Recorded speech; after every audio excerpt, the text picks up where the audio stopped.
Sir हमें math में 100 marks लाना है। सर हम एवरेज स्टूडेंट है लेकिन मैथ में बहुत अच्छा स्कोर करना चाहते हैं।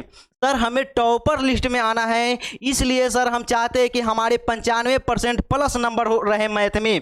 तो नमस्कार साथियों, अगर आपके मन में भी यह सभी सवाल है, आप भी अगर मैथ में बहुत अच्छा करना चाहते हैं तो यह वीडियो आपके लिए होने जा रहा है। आज से 2-3 दिन पहले ही एक बच्चे का हमें व्हाट्सएप मिला कि सर जो अभी हाई स्कूल में जो एग्ज़ाम हुआ है उसमें हमारे 80% प्लस नंबर बन रहे हैं।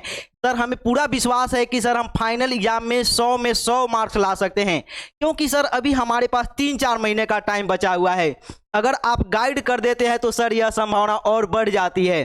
तो प्यारे बच्चे, आज की वीडियो में, आज के इस प्यारे से लेक्चर में हम आपको वह सभी तरीके बताने वाले हैं जिससे कि आप मैथ में 100 स्कोर कर सकते हैं। समझे? कितना 100 स्कोर कर सकते हैं, क्या पढ़ना है, कितना पढ़ना है, किस तरह से पढ़ना है, किस बुक से पढ़ना है, इन सभी चीज़ों के बारे में हम आपसे बात करने वाले हैं। तो सबसे पहले हम लोग देख लेते हैं यह जो आपका सबसे पहले कि सिलेबस क्या है। सबसे पहले सिलेबस के बारे में बात करेंगे, उसके बाद रिवीजन के बारे में बात करेंगे, एनसीईआरटी के अलावा आपको और क्या पढ़ना है इसके बारे में बात करेंगे, डेली कितने घंटे मैथ पढ़ना है इसके बारे में भी हम लोग बात करने वाले हैं।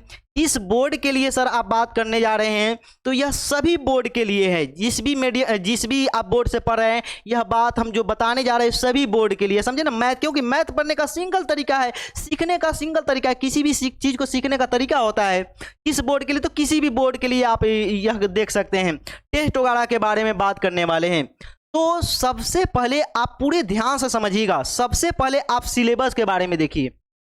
यह जो आपका सिलेबस जो आपका सिलेबस है बाबू, सिलेबस के बारे में अगर बात करें तो सभी बोर्ड में लगभग 14 से 15 चैप्टर है। मैथ में कितने? 14 से 15 चैप्टर। तो सबसे पहले आपको यह देखना है कि इस 14 से 15 चैप्टर में आप कितने पढ़े हुए हैं। 10 चैप्टर पढ़े हुए हैं, 11 या 12, कितने चैप्टर पढ़े हुए हैं, या 8 चैप्टर, जितने भी चैप्टर पढ़े हुए हैं। अब आपके 4-5 जो चैप्टर बच जाते हैं, 4-5 जो भी चैप्टर बच जाते हैं, अब आपको यह कोशिश करना है कि इस अक्टूबर से लेकर, क्या, अक्टूबर से लेकर 15 नवंबर तक 1.5 महीने का टाइम मिल रहा है। कितना? 1.5 महीने का टाइम। सब चीज़ हम बिल्कुल प्लान कर आए हैं कि कैसे आपको बताना है। देखिए, तो यह जो 1.5 महीने का टाइम है, समझे ना, और इसी तरीके से बच्चे अच्छे मार्क्स लाते हैं। तो 1.5 महीने में आपको सबसे पहले ये अपना सिलेबस कंप्लीट करना है। क्यों? क्योंकि अच्छा मार्क्स अगर लाना चाहते हैं तो आपको कंप्लीट सिलेबस पढ़ना होगा।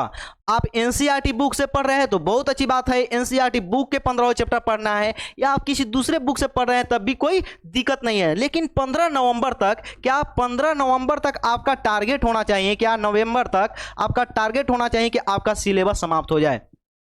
सर तो क्या सिलेबस समाप्त हो जाएगा उसके बाद सर बढ़िया से रिवीजन करेंगे? तो नहीं प्यारे बच्चे, अब उतना आपके पास टाइम नहीं है। अगर मैथ में आप अच्छा स्कोर करना चाहते हैं तो अब आपके पास उतना टाइम नहीं है। सबसे पहले ना आपको यह देखना होगा कि अब आपको साथ ही साथ रिवीजन भी करना पड़ेगा। तो रिवीजन करने का कोई शानदार तरीका बताइए ना। रिवीजन 15 नवंबर तक या नवंबर तक में, जब पूरे नवंबर तक में तो बिल्कुल कंप्लीट कर ही जाना है। समझे? नवंबर तक जैसे ही आपका सिलेबस समाप्त होता है वैसे ही सिलेबस के साथ साथ आपका रिवीजन भी कंप्लीट हो जाना चाहिए। तो सर इतना सारा सवाल, हाँ बिल्कुल रिवीजन कर सकते हैं, लेकिन रिवीजन का तरीका सभी बच्चों को सही नहीं पता होता है। रिवीजन आप क्या करते हैं, एक चैप्टर उठाते हैं, रिवीजन के बारे में हम बात कर रहे हैं। अब सुनिए, समझे, रिवीजन के बारे में। तो एक चैप्टर उठाया, उसको पूरा चैप्टर पढ़ लिया, 1 दिन 2 दिन उसमें चला गया, फिर जब तक 14वां चैप्टर पढ़ता है तब तक पता चलता है कि सर पहलावे चैप्टर वह भुला गए। समझे? तो ऐसा नहीं, इस तरह से रिवीजन नहीं किया जाता। रिवीजन करने का तरीका यह है, जब आपका जो क्लास है, जहाँ भी पढ़ रहे हैं, क्लास के अलावे उसको तो होमवर्क वगैरह करना है। होमवर्क क्लास जितना भी कर रहे हैं, मान गए 1 घंटे क्लास कर रहे हैं तो 1 घंटे आपको होमवर्क में लगेगा, 1 घंटे लग ही जाएंगे, 2 घंटे आपके पार हो गए। अब आपको 2 घंटे और समय निकालने हैं। कितने घंटे? 2 घंटे या 1 घंटे, कम से कम 1 घंटे या 2 घंटे, जितना भी आप निकाल सकते हैं। समझिए, 1 घंटे क्लास, 1 घंटे होमवर्क, 1 से 2 घंटे डेली सर रिवीजन करना है। सर 1 से 2 घंटे में कहाँ कितने, एक दिन में तो केवल एक ही चैप्टर कर सकते हैं। तो नहीं, इस तरह से नहीं करना है। 1 से लेकर 10 तक जितने चैप्टर आप पढ़े हुए 8 10 जितने भी चैप्टर पढ़े हुए हैं, सभी चैप्टर से देखिए कौन कौन से किस प्रश्नावली के आसान सवाल है। शुरू में फर्स्ट वीक में, प्रथम सप्ताह में, फर्स्ट वीक में आपको क्या करना है, सबसे पहले आपको देखना है कि आपको सबसे पहले जितने आसान सवाल है, आज के मान गए आज हमने रिवीजन शुरू किया, तो आज के दिन में हम देखेंगे 10 प्रश्नावली तक में, 1 से 10 चैप्टर तक में जितने भी चैप्टर पढ़े हैं उसमें से जो जो आसान आसान सवाल लगेगा ना, फटाफट से बना देंगे। क्या करेंगे, फटाफट से बना देंगे। उसके बाद फिर जब अगले दिन आएंगे तो आपको लगेगा अरे ये तो कल ही बनाए, बड़ा आसान सवाल था, उससे थोड़ा टफ चुने। नेक्स्ट दिन क्या करना है, उससे थोड़ा टफ सवाल चुनना है, समझे, उसको बना देना है। डेली कम से कम 10 15 20 सवाल बनाने। कितना, सभी चैप्टर से अगर आप 2-2 सवाल बनाते हैं तो 20 सवाल हो गए, कोई ज्यादा तो सवाल नहीं हो गए, 20 सवाल कोई बहुत ज्यादा सवाल नहीं हो गए। मतलब कि 10 चैप्टर से आपका डेली का डेली सारा चैप्टर भी रिवाइज हो जाएगा। धीरे धीरे यह काम आप सिर्फ 1 सप्ताह करके देखिए, उसके बाद फिर आके हमें कमेंट कीजिएगा, समझे ना। रिवीजन करने का यही तरीका था। मात्र 2 घंटे में आपको लगभग 20 सवाल करने हैं। 20 सवाल कहां से, जितने चैप्टर आप पढ़ चुके हैं सभी में से करने हैं। धीरे धीरे जब 1 महीना नवंबर समाप्त, 15 नवंबर तक जैसे ही आपका सिलेबस समाप्त होगा वैसे ही आपका रिवीजन भी समाप्त हो जाएगा।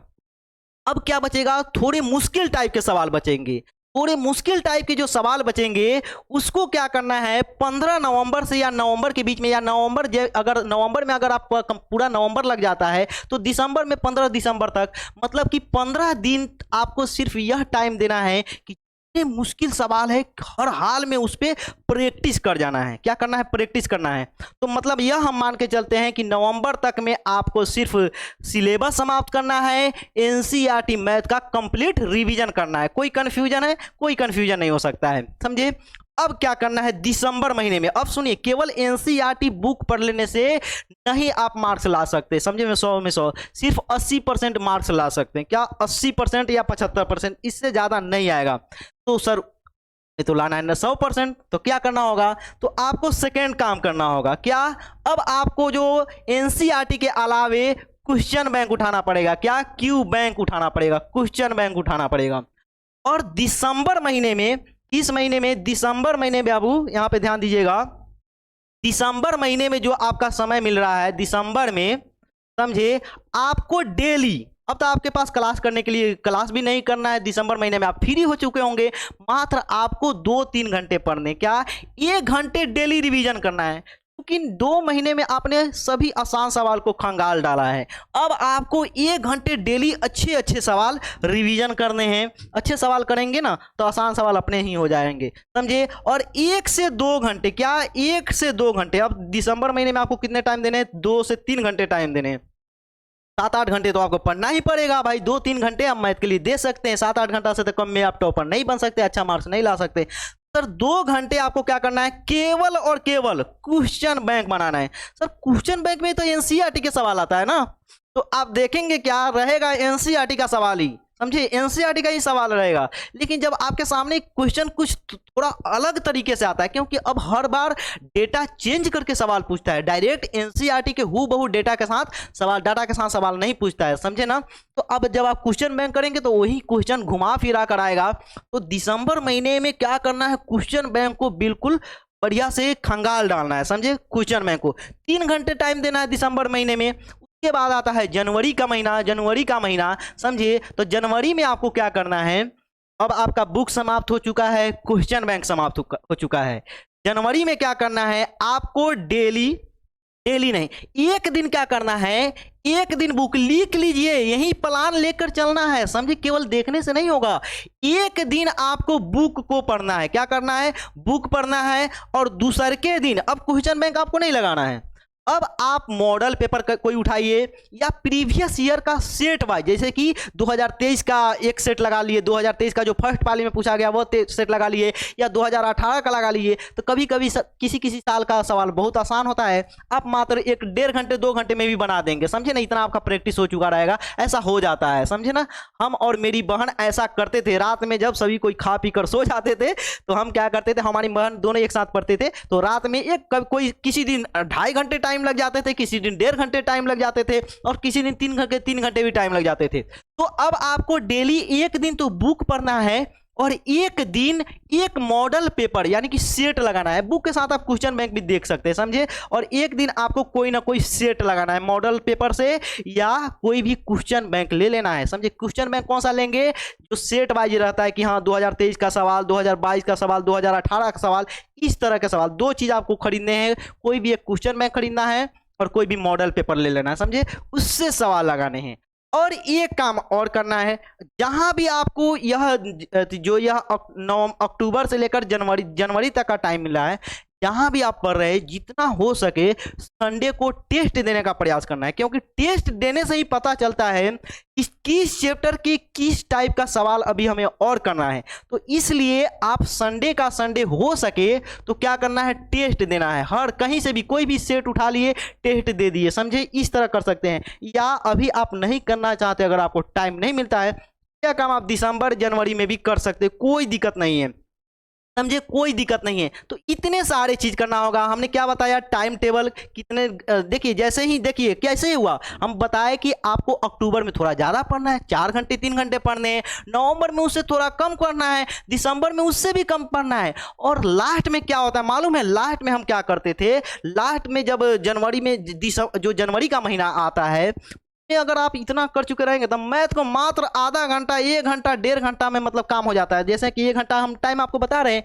1-1.5 घंटे का टाइम यहाँ पे देखिए ना, ये दोनों में 1.5 घंटे 1 घंटे का टाइम लगेगा, बस इतना है। उसके अलावा आप रटते रहिए ना, जो रटने वाली चीज़ है उसको तो रटना पड़ेगा भाई, बायोलॉजी तो रटना पड़ेगा, हिस्ट्री ज्योग्राफी ये सब तो रटना पड़ेगा, समझे। तो वह काम कीजिए, जनवरी में भर भर के कीजिए। और उसके बाद आता है फरवरी का महीना, तो फरवरी के महीना में आप ना जो भी टाइम मिल रहा है, 10 दिन 15 दिन का जो भी टाइम मिल रहा है, सभी बुक से हर चीज़ से आप डेली क्वेश्चन देखते रहेंगे। जो भी क्वेश्चन लगे कि यार यह थोड़ा मुश्किल हो सकता है, तो उसको बार बार प्रैक्टिस करते रहेंगे। तो इस तरह से हमें लगता है कि हमने आपको सभी चीज़ें बता दिया, समझे। सभी चीज़ें अगर बता दिया, अगर आपको फिर भी कोई डाउट रह जाता है, समझे ना, तो आप हमें कमेंट बॉक्स में कमेंट कर देंगे, समझे। तो हमें लगता है कि यह वीडियो आपको बहुत अच्छा लगा होगा। अगर आपको अच्छा लगा है तो आप एक बार वीडियो को लाइक कर दीजिए, चैनल को सब्सक्राइब कर दीजिए, तथा अपने ज़्यादा से ज़्यादा साथियों तक वीडियो को फैला दीजिए। मिलते हैं अगली वीडियो में, धन्यवाद।